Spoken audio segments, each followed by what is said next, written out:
Alright, this is a replay review for player Schmutz. I have no idea how to say that, so probably change accent during the recording, but I'm gonna try and do this live, so you know, whatever.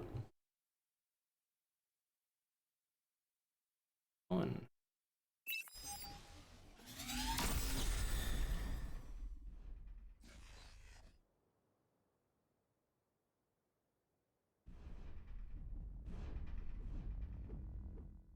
Okay, I've already watched through this replay a couple of times now. Yeah, and I'll try to make some points as I go. I think, honestly, the other player, Monkey RTS for sure at the very least, was a bit preemptive in blaming Schmutz for his performance in this one, and I'll explain why as we go. But it's a good example of what not. I mean, look, Blue won at the end of the day, but I think it's a nice example of being not being too preemptive in blaming your teammates 100%. I mean, sure, there's probably some, you know, issues or things he could do or not do or change up, but I don't think Schmutz did that bad, or at least as bad as Monkey RTS for sure seemed to imply that he did.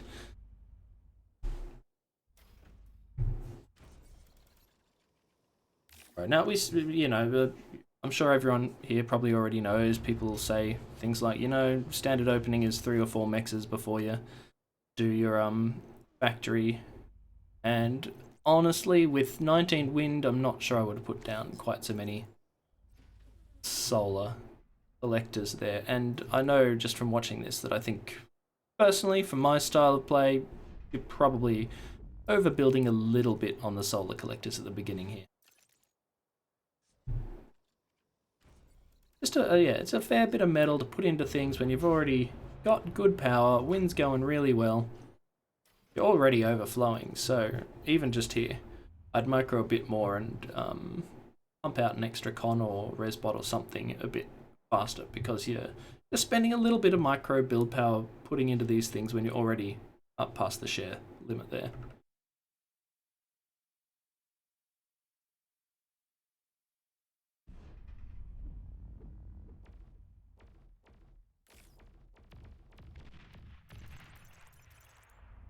Now, another little deceptive note on this map, the Altered Divide, I'm going to call it that regardless.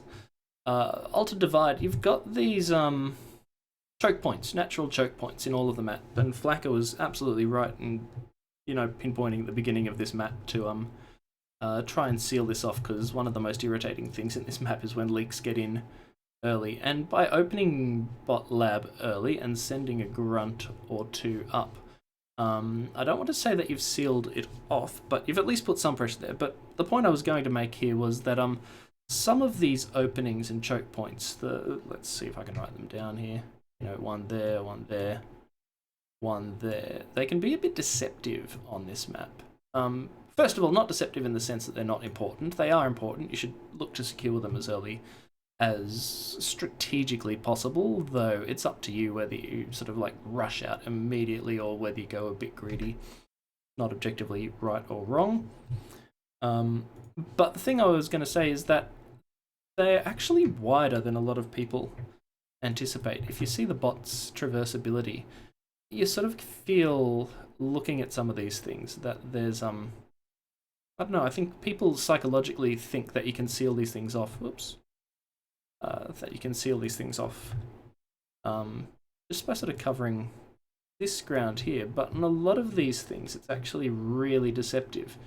There's rises and there's little parts on a lot of these chokes where bots can still actually sort of slip in even though you think you've got this well covered, so you actually need 1 or 2 light laser turrets at the very least to cover it from end to end. And that's without even considering whether any of this terrain ends up blocking off certain passes or whether someone can rush past just by taking a bit of damage. That's, you got to be careful with all of them. See here, you might feel like you've got this blocked off by covering this area here, but guys can still come up around there technically, in reverse. Here again, it's another sort of, you feel psychologically like this is the logical path or something that you can block off, but you actually have to cover all the way over here, and people can sneak around here or they can sneak through there if you don't have it covered properly. Happens, yeah, really commonly. Here again, you know, psychologically, like, oh, that's the spot to choke up on or something, but people can get in all the way around here, all the way around here, sneak in. Yeah, ditto, mirrored on the other side. So just something to be look out for if you're going to try and hold that choke. One grunt, unless microed very well, is going to find it very hard to actually cover the entire spot if a tick tries to run past him, if the tick is properly microed as well. Alrighty, let's keep going. And if I recall correctly, you guys actually get good leakage into the enemy team quite early. And most of you have your res bots out early to pick up the reclaim, which is really important on this map. There's a lot of reclaim hiding around. And it's not like small little mounts like 200, 25 metal or anything like that. You've got like 100 metal there, 100 metal there, 100 metal there, 100 metal there. You know, they're actually quite substantial fields. 400, 300, 400, 100. See back here. I have to, select that. 300, 300, 100, 200, like almost 1,000 metal up for reclaim. You know, that's a lot going to waste. Again, 300. So there's just heaps of high value reclaim all over this map. You really want to ideally make a play for that and make sure that you secure the whole thing and use it efficiently. You'll notice here that Flacker actually lets in a little leak after being quite adamant to yourself. I don't think they do too much damage or an effect, so he controls it, that's fine. It's just ironic that after warning you to cover that middle area, he actually lets in a couple of guys through that choke point. So it goes. Also of note, okay, yeah, you guys over here with the green, I've gotten some in there. You're chasing down a res bot there. I don't know if you actually catch him or anything like that. Like you are gonna. Of note in this game is that Admiral Russian, you can't see this, you don't know this from your point of view, has moved his commander forward nice and early. And what he's going to do, he's going to take a big gamble here. He's going to build a vehicle factory, early vehicle factory, right at the front line. He's rushed forward, he's going to lay down frontal defenses there. And then, you see the shadow, he's going to put up a vehicle factory. Now that's an interesting gambit, to put it mildly. What that's going to get him is a lot of access to pushability here, but for the short term he's not going to be able to do much but control this space. But because he's only going up against a couple of horns, those light laser turrets and things will be more than enough to hold them off. Yeah, he'll hold that down until something heavier arrives, like the rocket bots. He'll be a bit behind on units and metal until he gets this out, but if he can get that out, he's going to have a good presence here to be able to put real pressure on blue. You've got a good leakage here. Now, I wanted to... I'll just pause it. I mean, there's some little micro sort of things around here. You know, a lot of it's luck. You've got a vague idea as to where people are. You can't really see where the units are. You've got some units in and they do some good damage. That's fine.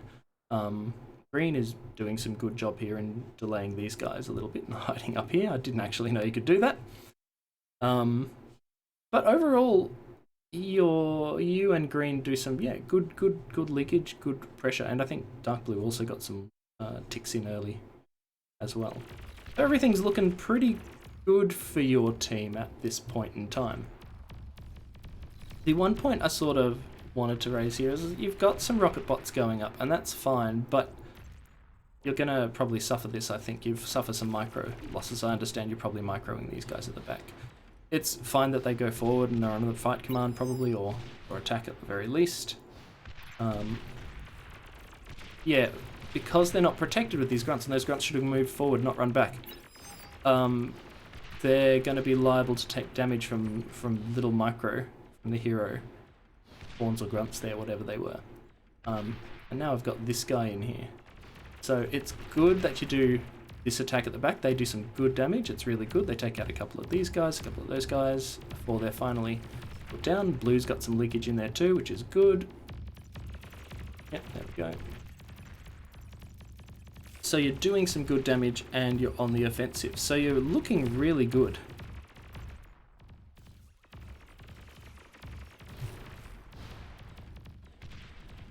Now see here, you lose like 6 or 7 grunts, I think, to this guy, just because you're microing these guys at the back. In an ideal world where you have sort of omniscient knowledge of the battlefield and you've got infinite APM or something like that, I appreciate what you'd want to do is have these guys running around the back, and then while he's distracted, use your rocket bots to take him out or at least do as much damage as you can. Instead, you've still got these guys on a stream moving to this rally point here. And unfortunately what that means is that you're just going to single file them in, and as they single file in, you're going to walk into range of this guy, and he's just going to take apart each one. In fact, I'm pretty sure he takes apart each one of them without taking any damage whatsoever. So you're just feeding like 5 or 6, I think, grunts it was, into this guy, if I recall correctly. Whereas, yeah, you would have had 5 or 6 extra grunts here, protect the rocket bots to put pressure on this guy here and stopped him from advancing out quite so easily.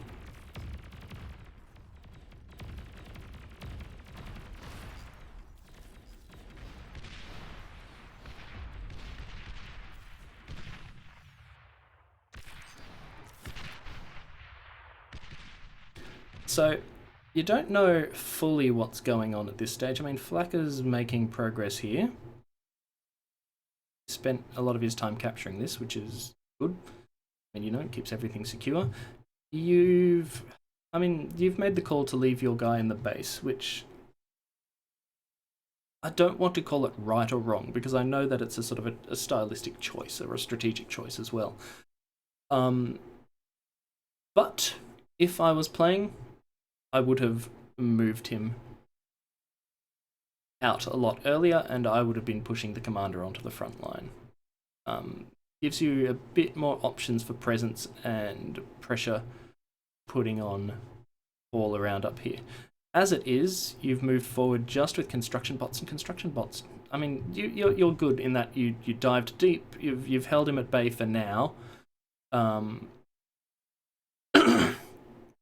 The construction bots take ages to walk, in my opinion, slower than vehicles even, and when they get there they don't have huge amounts of build power.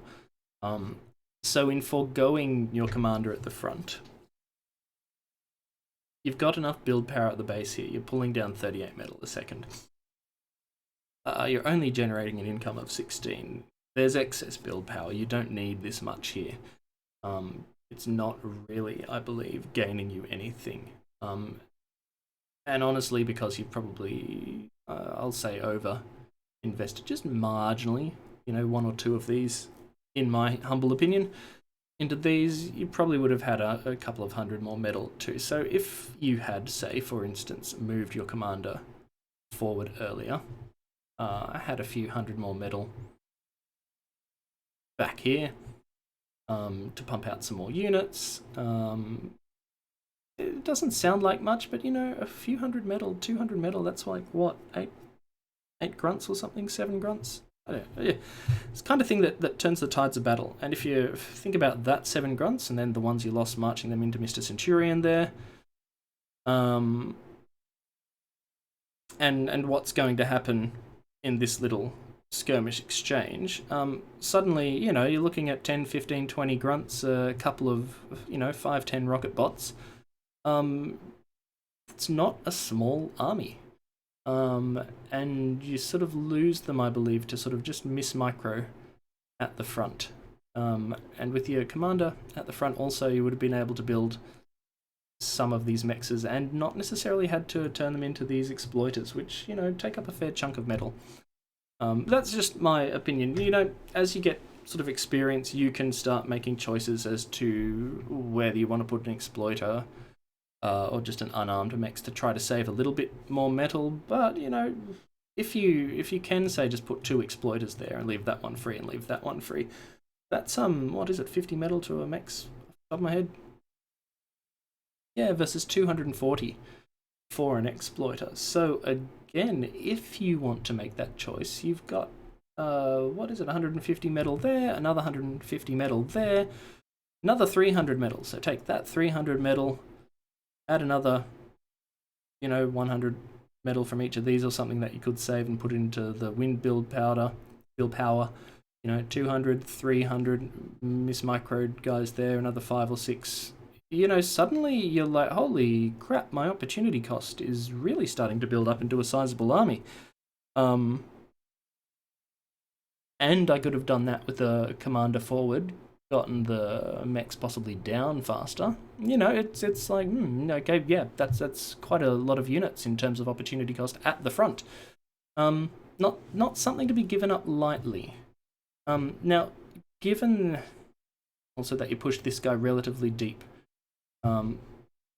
whether you've noticed this or not, got yellow mexes over here observed, which means this guy's got at least 8 mexes compared to your sort of 4 backline.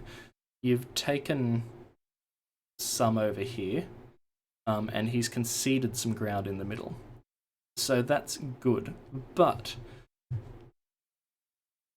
the hint should be on that this guy's got a relatively good potential income. If he also has that mix, let's see whether he's actually rebuilt on those ones yet. 3 out of 4, and that one's going to come online soon. Those ones are missing, but he can rebuild there. Not that one too.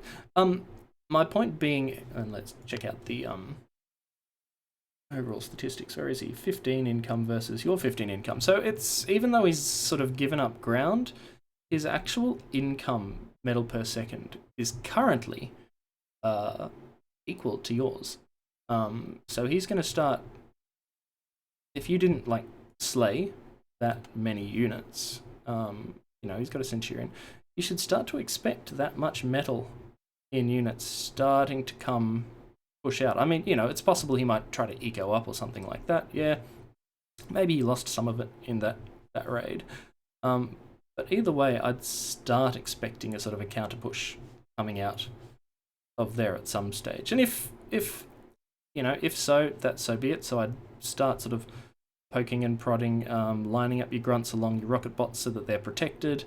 Ready if you are going to do your exploiters. Exploiters back here. This is going to be a fallback position. And radical proposal. Well, let's play it and see how it goes. So the rocket bots move forward, but they really need some protection, and you miss micro this bit and lose them all to the commander walking forward to get them in range. Less than ideal. I mean, I'm not saying you should have taken out the commander then, you should have retreated these guys back once he was there. But yeah, just a little bit of micro sort of skirmishes there, losing units that didn't need to be lost.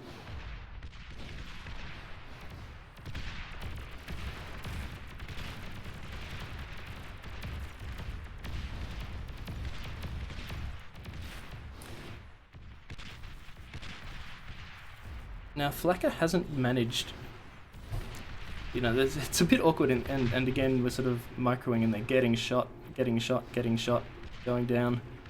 Yeah, they're taking that down too, but they're in a little bit of trouble there.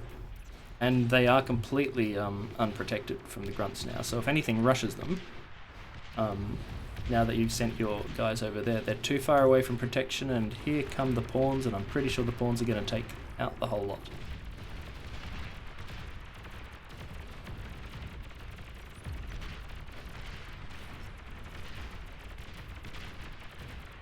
So that's another good trade on Yellow's behalf. Now, you know, this amount of units here will stop them from pushing straight in here. But with those guys, he's also safe from you pushing into theirs. So if he wants, he can move over into his next lane for a while. He's got a little bit of permission to do that, because he don't really have that much that can threaten him, and he's even if he doesn't do a whole lot, it's just that pressure of moving over and 2v1 on the opposite lanes. Now, what you guys didn't know through a lot of this is that yellow expands and grows in resources far beyond, as far as I know, both of his teammates. Yeah,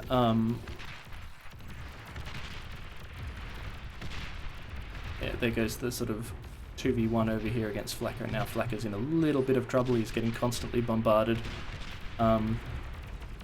You don't have your rocket bot. I mean, you got 2 rocket bots, but it's not a huge amount. You don't have a huge number. He's feeling sort of pressure here. Here comes Red. The factory is up. He's got his riots and his artillery sort of blasting in there, and Flacker feels, quite rightfully, a little bit exposed. The funny thing is, Flacker, you see here, Flacker's metal income is more than twice whatever Red's is. Oh, look at that. Must have been a hero grunt. So in many ways, you could argue that it is sort of Flacker's, I don't want to say Flacker's fault, Flacker's responsibility. He's made the strategic decision that will concede ground here. And he's sort of ecoing up and going bots. Yes, there's 2v1, but he's not doing too great against Red at the moment. Now, again, yeah, for better or for worse, Yellow is going to start overtaking yourself in terms of eco ability, because he's going to take the eco from this side of him, and he's going to take the eco from that side of him, and he's going to take the eco up the front here as well. And it's not really fair, given that, for you to be held to the same standard in terms of Flacker and Green. They have a lot more mexes back here. You know, an extra 4 or 5 compared to you. You've had to just go straight forward just on your starting 5. They've got like 9 or 10. It is no surprise when you have a mismatch of resource allocation like that, this middle player will be the, I guess, disadvantaged. And if the disadvantaged player in the middle lane is up against a player who is taking advantage of both of his teammates in an economic sense, you should absolutely expect that this guy is going to have more units, and he's going to have more leeway to lend his resources, be it in economics or in units, onto left and right. So this is one of the reasons why I say I don't think Monkey RTS for sure is really right in blaming you fully for the outcome. Yes, you made a few little mistakes, but this guy is taking more than his fair share of resources, and because of that, he should be expected to leak and help out his teammates on either side. In many ways, you could say that Monkey RTS has in fact dominated this lane precisely because he has been given an economic advantage, which was in a zero-loss game at the cost of yourself. He should expect to be doing a bit better than you if he had godlike knowledge of the entire state of the board, which he doesn't have. But, you know, that's why I think it's always a bit, you know, social rules, you know, try to give your teammates the benefit of the doubt. Even if they're leaking, you don't know why they're leaking. You might have feelings. Check the replay afterwards. And even when you find out that they were leaking because of this, remember what information you had at the time that it was happening. Bar is not a complete information game. You don't have full access to knowledge to know which of these players has the relative economic advantage and which one is going to be stronger or giving, feeding, lending resources to the other. So don't be too quick to blame or throw blame on your party mates. There's nothing in Bar that says every lane is going to have equal resources, and some lanes are going to gain resources at the expense of another's. But That being said, because you had the middle lane and because you've given over economic advantage to the green and the blue player on your side, I think that adds weight to my argument that it was imperative to push forward with your commander and try to grab a heavy hold over these mexes here, because that was your only option for expansion. I can't see the future. I don't know what the opponents would have done. I don't know what the outcome would have been. If I was playing in this situation, I would have probably, yes, gone for just a basic mex there, probably a basic mex there. I don't know if I'd put that. I probably would have gone basic mex because I'm a simpleton. But I probably would have pushed forward with the commander, tried to take a stronghold over this choke, stronghold over this choke. Now, I'm not saying I would have prevented all possible leaks from yellow. Oops. Yellow going either of these ways. Maybe would have been able to saw that off. Green's doing really well here, so you're not under too much pressure from orange, and maybe you didn't know that at the time that green was going in. Yeah, who knows? But I think had you moved forward and managed to establish the foothold in those areas, it would have given you a natural fallback to try to stop this migration of grunts going every which way, all the way sort of across left and right from this yellow player. He would have had to filter through that way or that way. Maybe he could have come up around down here instead. I think it would have been just a little bit of strategic advantage. Plus, you would have had a few more mexes, been able to lock down these areas. That's, in my opinion, where the, what are they called? Where the exploiters should have possibly been prioritized. If you could rush a con and a commander to the front, and then you could have put down just basic mexes on here. That would have given you a much better share. If you could have held it. I mean, you know, there's always going to be a battle and there's going to be a push and pull with your ability to do so. But I personally think that would have been my strategy. Would it have worked out? Who knows? Alright, let's keep it moving.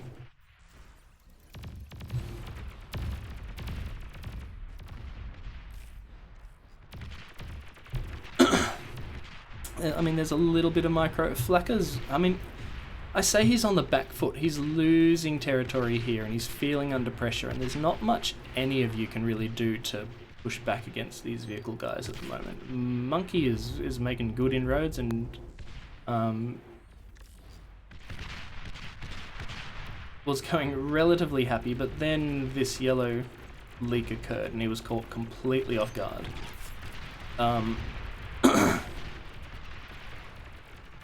Let's pause it again, and you know, you've got riot tanks in heavy numbers here in red. Red is dominating blue in this lane, which, you know, you'd have to ask Flacker what he was thinking or whatnot. It's not a wrong play per se. You know, he's given priority to putting his mexes down here over expanding forward. That's his call to make. Red expanded forward early, gained a foothold, pumping out his vehicles at the front line. He's going to gain some of the territory here, is what you should predict from such a sort of an outcome if you have a sort of godlike, all other things being equal. And Red's putting this pressure on with vastly fewer economic resources. So Flacker's, you know, up at 10.7k. Admiral Rushkin's down at 7.8, but he's got 140%, you know, damage efficiency, and you know that's mainly against blue. So again, it's not wrong, but that's the way it's going to go in the short term.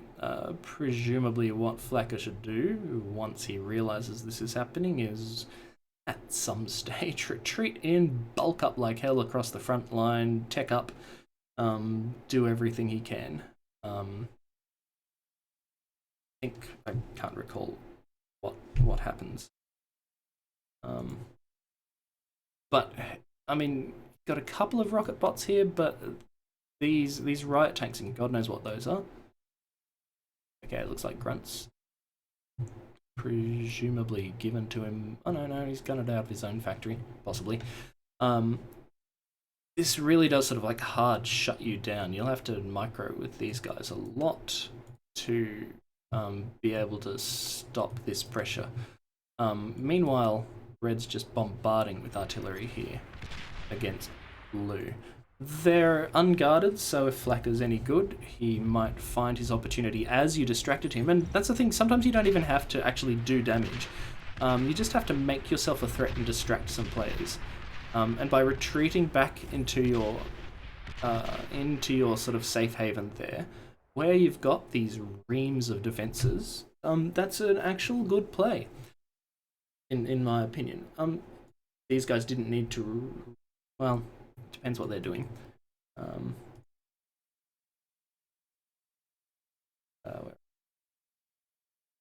I was going to say, if they're still engaged here, they don't have to retreat that much, but that's really sort of small micro stuff. Monkey RTS is in trouble now, and I'm pretty sure he's going to blame you.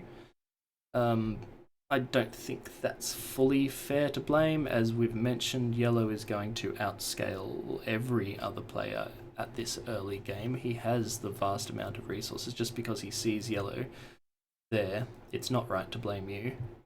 He only won because Orange was at such a disadvantage. Yeah. Right, back to Schmutz. Alright, so as I was saying, this isn't a bad thing. You've sort of pulled him forward. He's going to take a bit damage. He's going to chicken out, but he's left these guys unguarded. And if Flacker knows what he's doing, given that they're unguarded, he can rush in and get some really good damage, yeah, on those artillery units there.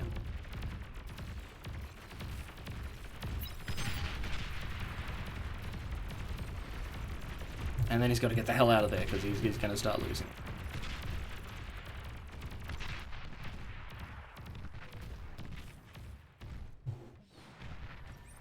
Now, okay, back over to this. I mean,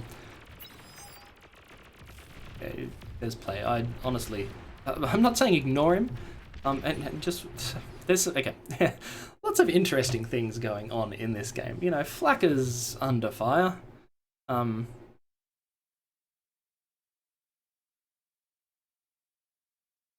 Yeah. Okay, yeah, lots of interesting things in this game. He's transitioned to air even though he's been pushed back, and in doing that, he's then jumped straight into a T2. Now, he saw lots of these things. He saw a lot of units here. I don't know what's going through his mind. It's fine if he built the air and he was preparing this. To, you know, that's a sunk cost. He's going to fly it in and hopefully he's going to do some good damage.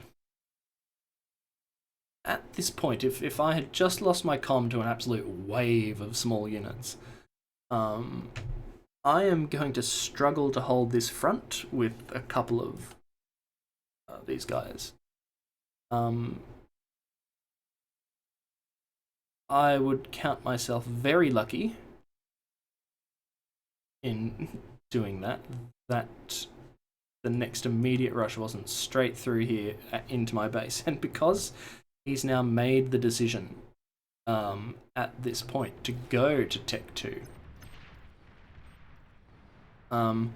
he's going to be at a relative unit disadvantage for an extended period of time.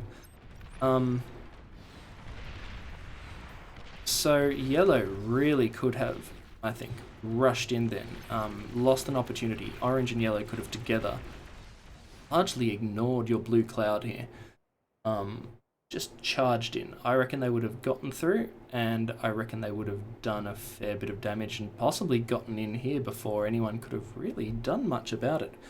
You know, I appreciate, again, perfect information, imperfect information. They probably don't know any of this. Part of me says that Green got very, very lucky in his choice there.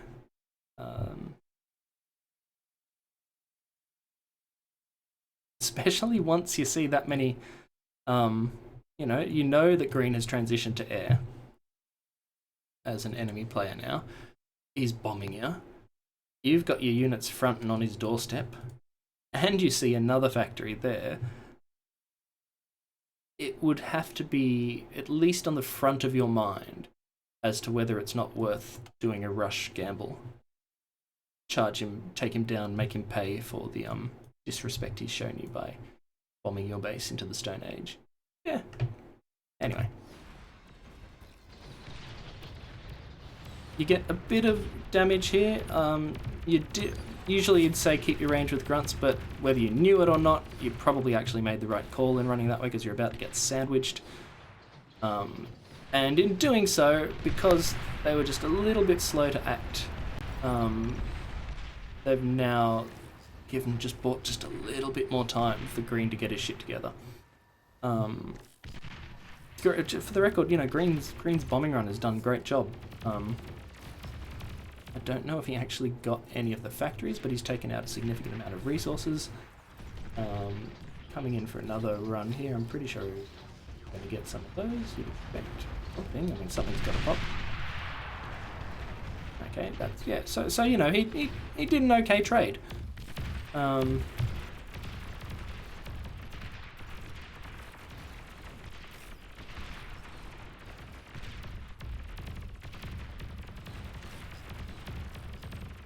Now we've got this sort of yellow cloud push coming on here. I mean, this is still really dangerous.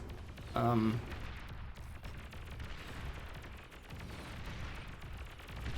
green's behalf, it's still very few units to put out, and red is pushing up. And for better or for worse, we get that yellow sneak leak into blue's base.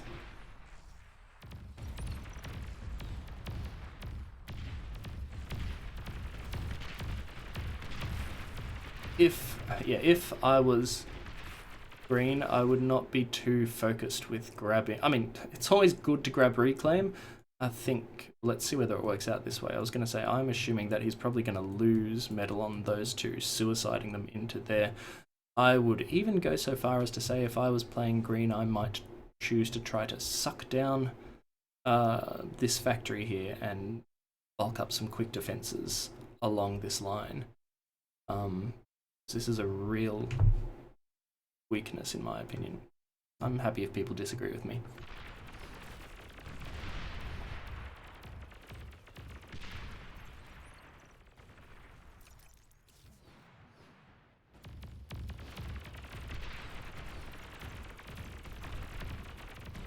I mean, it looks like maybe you'll get enough metal to pay off for those constructors after all. Good on him.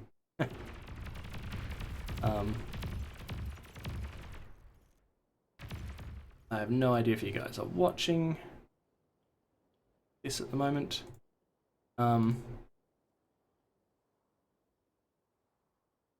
It's one of these things where, again, it's just this little micro thing.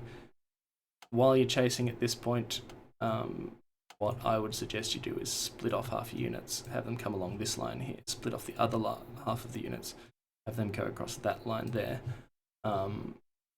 These guys are not going to be enough to overwhelm either of those groups, and at the moment they have an option to either come down here and run down there or split off that way. By splitting up, you can possibly intercept them and limit the amount of damage they would do at both points, because they do have a little bit more area to cover, but you've got to be really careful with your micro to actually make that work. And if they obviously headed straight that way, they'll get there before you. But at the moment they're heading in this direction. You're not going to catch them because their speed is more or less the same as yours. I mean, this guy's doing some damage. But yeah, just some very little sort of micro, really extreme micro things there. My advice would be split up them, send them off to try to intercept on the shortest straight line this way, and these guys down on the shortest line that way, and try and sort of net these guys as best you can. By sending them all down this way, I don't know what happens here, actually. I was going to say, gives the option for one of them to split off and go, hey, yeah, there we go, haha. Gives them the option to sort of turn tail and run. And in doing so, they're going to get, like, I don't know what they're going to get, some mexes, but you could get all 4. There's nothing there to stop them. And that's a good trade for grunts. In fact, forget 4, they might even get 5.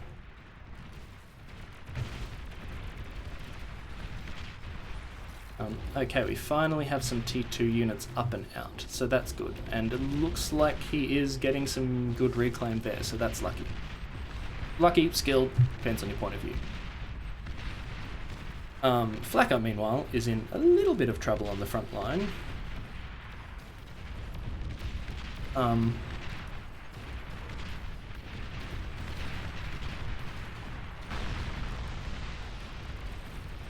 And I'll pause the replay at this point because there's just some interesting commentary on the relative efficiencies between the two teams. For those who haven't watched this replay yet, Blue actually wins in the end. But I just want to call out at this point that at this stage, Orange is obviously economically deficient. Partly because Yellow has taken over the vast majority of his eco resources. But there's a difference in strategy between the two teams. If you observe the factory situation on the blue team, every single player has now plopped down a T2 factory. Yeah? Every single player has also, actually except for this guy, has in doing so not only not consumed their original factory, in Blacker's case he's actually got 2 T1 factories simultaneously in existence with his T2 factory. So it's not on an individual thing, it's often very common to suck down your T1. Sometimes it's also common in the small games like this to keep it open, to try to sort of your options open and to keep pumping out some units with some level of I don't know what the word, impetus and momentum. But when on a 3v3, when all 3 players go for Tech 2 at the more or less exact same time, and we have some excess factories around as well, the opportunity cost between them and the other team for even when they're actually technically ahead is on the order of an instantaneous deposit of how much do these things cost these days? Like 2,900 times 3, 8,700, 8.7k metal. Sorry, Green does have another factory. He's got one up here. Like, does Light Blue have one? Opportunity cost of like 9k metal in units. There's nothing wrong with choosing to tech or anything like that, but what it's going to result in, and now we'll have an observation back here. 1 factory. He's used up most of his metal. Doesn't have much to begin with. 2 factories there.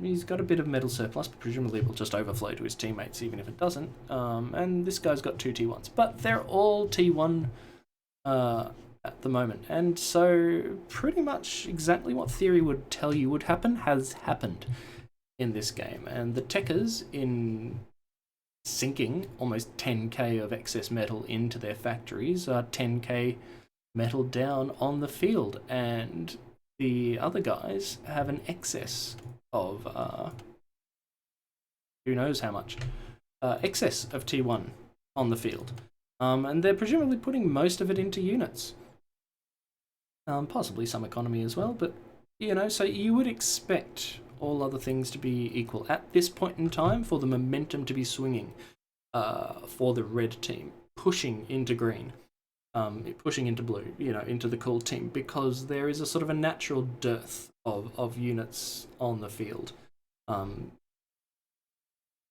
it's just one of those sort of, I don't know, timing things. And what blue needs to do at this point, given that they're teching up, is to fall back. This little encampment here with heavy stuff might pay dividends to some extent, but what blue needs to do at this point is fall back to their natural chokes. Try and strategically balance as little defense as possible to hold this line. Tech up their economy, punch out some T2 units, counterattack as soon as possible. Because if they don't, what's going to happen is that I say what's going to happen. I've got no idea. I've forgotten a little bit again as to whether it does happen in this game. What will happen with red is they will move forward, capture some of this income, capture some of this technology. Their next strategic choice will be between rushing in and trying to take out blue ASAP, or holding their line, maintaining their hold over this economy, teching up themselves, and basically making the gambit that blue cannot counterattack, and take back all of this territory and simultaneously break into their back line before they've teched up and ecoed up and then push through superior economics. Yeah, so it's just really interesting timings here. That the entire blue team has basically gone T2 at the same time. Green, I mean, it's one of these things where I'm like, I think Green is doing better than he has any right to do. Not because he's a bad player, absolutely not. But just Orange is not, 15 metal per second. He's just not got a very strong economy. You should expect, all other things being equal, to be doing okay in his lane. And this guy, with, again, economics greater than anything that you could hold, you should expect to lose. All other things being equal, if you're equally skilled, you should lose out to the greater economy. Admiral Russian has done really well against Flacker. I think the mistake that he makes at this point is not. Oh, let's continue playing. I'm babbling.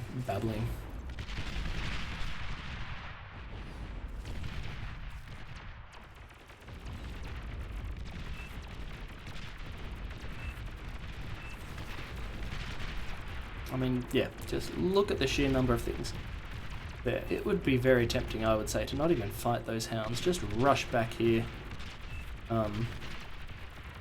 Do what you can.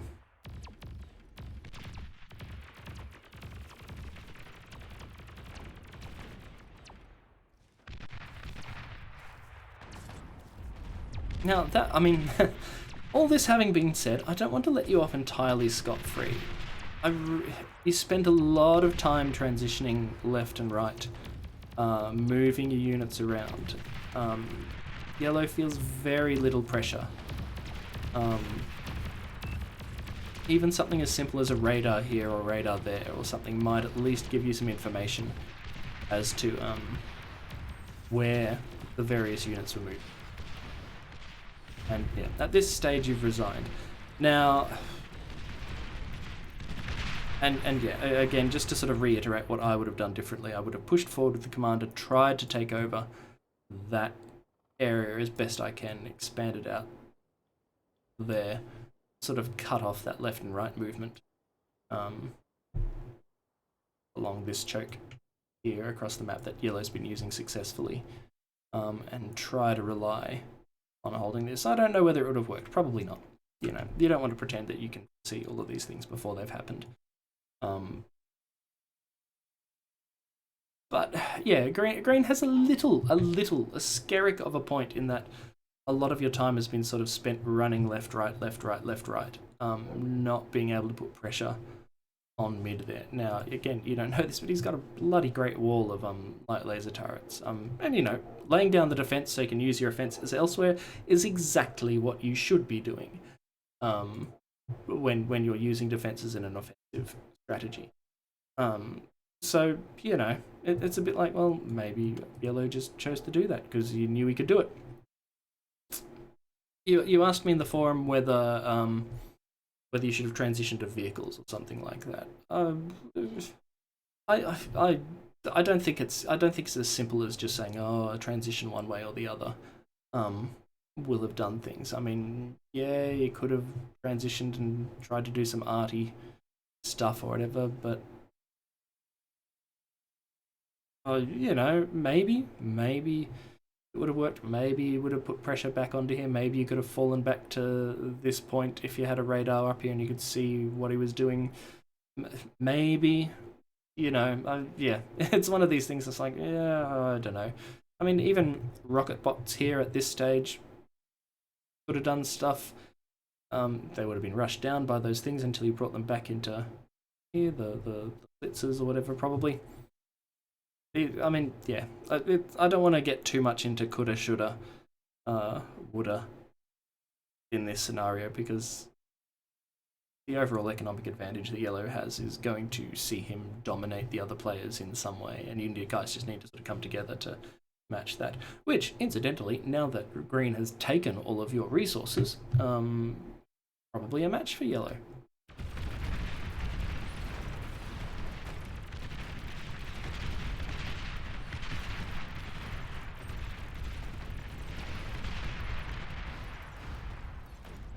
So he's still really playing with fire here, and I'm pretty sure that Yellow will eventually decide to rush in, although personally I think Yellow left it too late.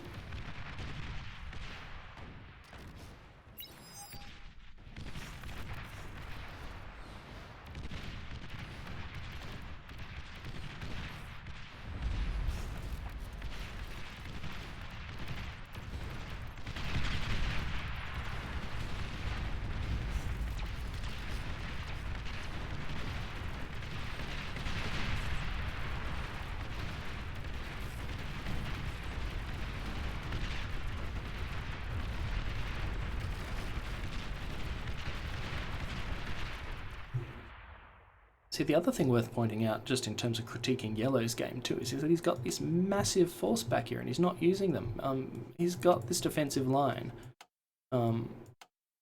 He's got more defensive line there. I mean, you know, it's going to take a surprise rush of heavy or something units, and blue is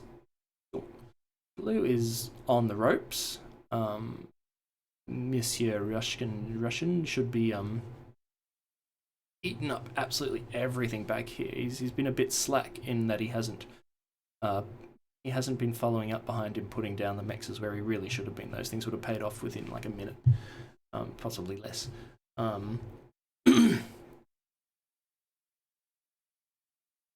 These guys here are just dead weight at the moment. They should have been either pushing up here or pushing in over here with them.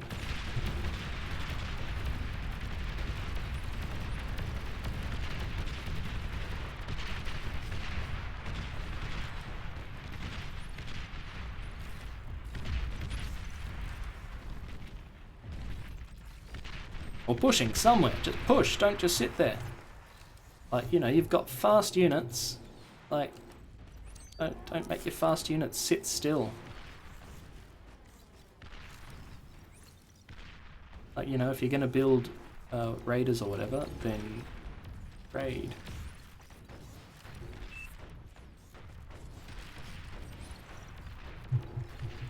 And, you know, it's at, I don't remember if he breaks in here or not. It's at about this time that the economic advantage of teching up starts to swing in Green's favour. Green and Blue's, in the cool colours' favour. These guys can't, at this stage, what are this to the two team? They don't have the weight to get back into the eco, back into the thing, do the damage and put this game to an end.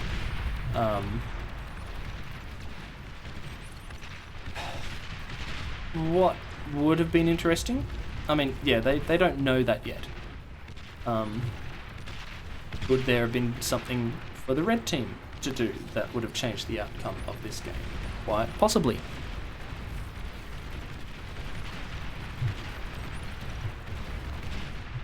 Pausing again. Moving on to red team's view. Trying to anyway. They've got a reasonable observation here. They know that that's Tech 2. They know that that's Tech 2. They know that they've got Tech 2 stuff coming along. They've seen Tech 2 units. They've now seen another Tech 2 units here. After or as this raid goes through, they should be using this time. I'm fine if he wants to put down some more mexes there. Again, he's been a little bit slow. What they need to do is secure their choke points, their natural chokes here. Tech up as soon as possible. Go heavy tech. Drop this territory. Sacrifice it to green. Sacrifice it to the cool team. Whoa, what's going on there? How do I do that? And I can never remember. Sacrifice all this territory. I say sacrifice, just let it go. I mean, if they don't attack, whoop-de-doo, free money. But you can hold a superior force at these choke points really, really well, and you can do it for a significant amount of time. So, yeah, you've got your T2 units. Tech up, eco up as soon as possible. Just let your frontline defenses fall, and as soon as they fall, push out with everything that you've got. Push out with Tech 2 units, counter-attack on blue.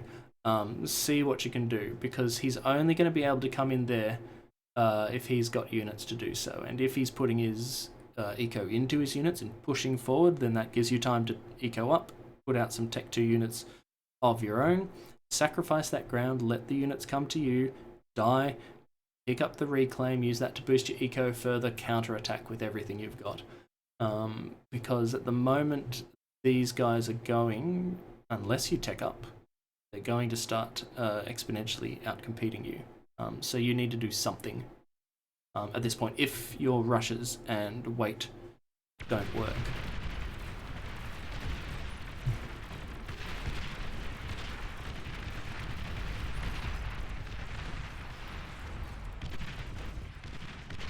And you know, this is about the point where red's like, oh shit, I don't think I can actually hold this. Yellow is through. Is he going to do game-ending damage? I'm not sure, because to do so, he's sort of sacrificed his orange teammate a little bit there. They've got some defenses up, which will do some damage, but you know, these guys are still going to do a fair bit of stuff here, or at least potentially could. I mean, it's interesting that they walked that way.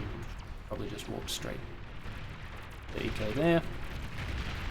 I mean, they're doing some damage, but again, with this raid, and these guys should really rush around here and try and do as much as possible. They're just sort of slow and still. Too slow and still.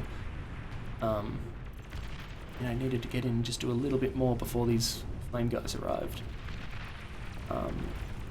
Now that that's happened, I mean, this is still probably a little bit unknown. It's probably not 100% sure. I would have almost just wasted these guys just to send them across there to waste a bit more time.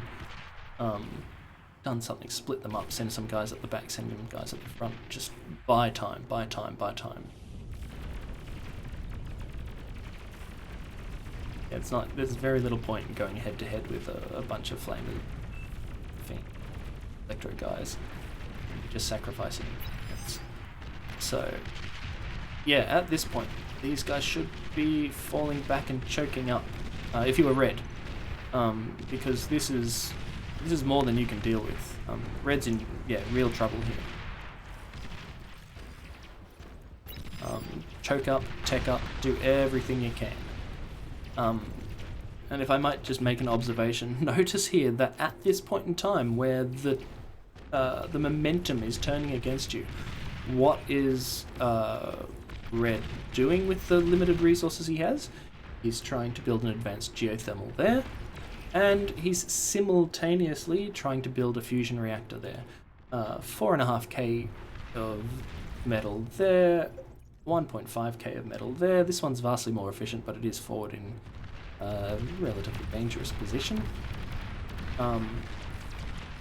I don't personally think now is Not the time to be doing both, in my opinion. Or at the very least, you should be completing one project and then doing the other.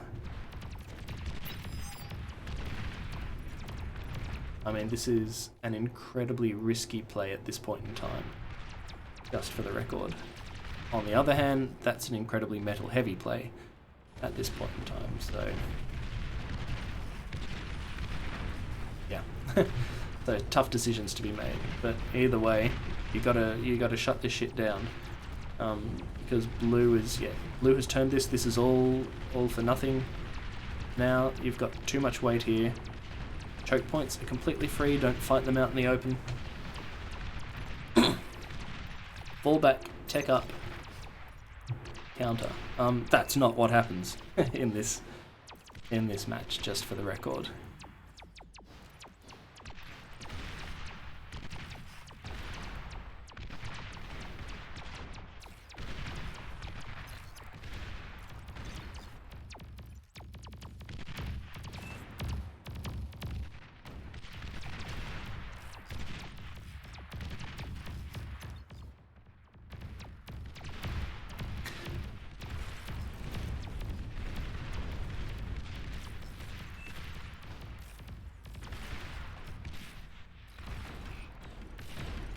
Now, I mean, someone could argue that they're doing exactly what I said they should do. I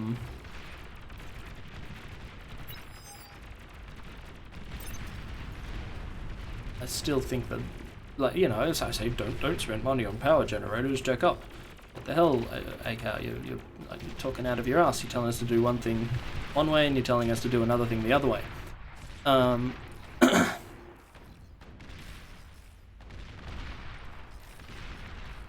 Yeah, you know, I appreciate you could argue that they're doing exactly what I said they should do. They're trying to take up, they're trying to do it as fast as possible. You know, maybe.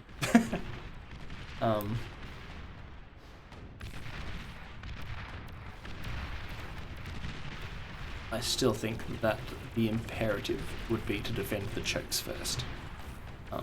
Given that you've already got a choke here, this would have been the logical next choke to hold this one over here. Then this would have been a little bit safer. This wouldn't have fallen so easily. Bought just a little bit more time.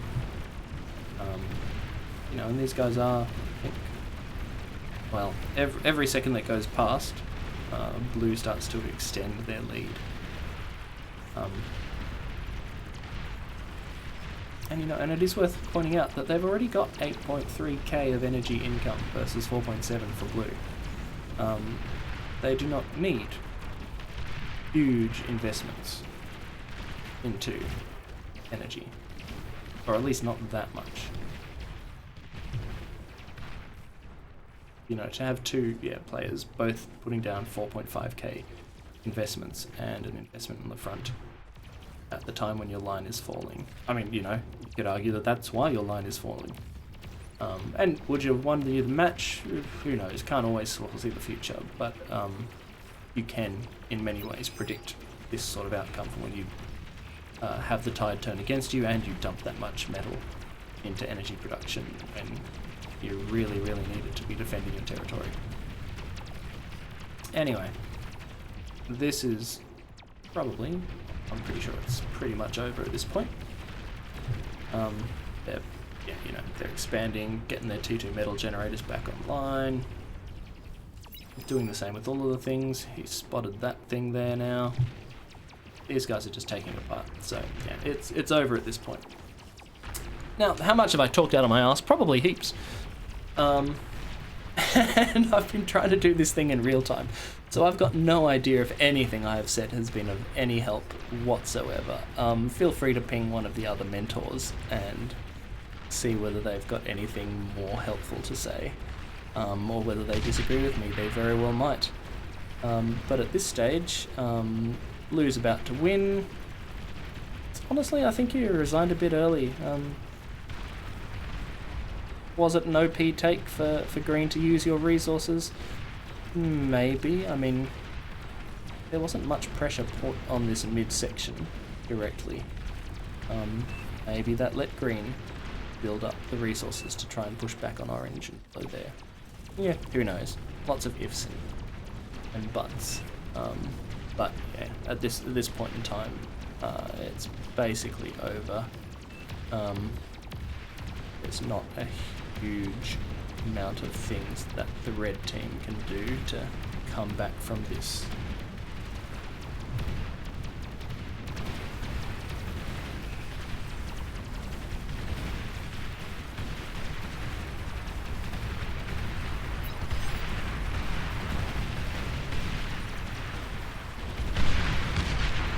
Cool. And that's that. Yeah. Thanks for watching if you made it this far.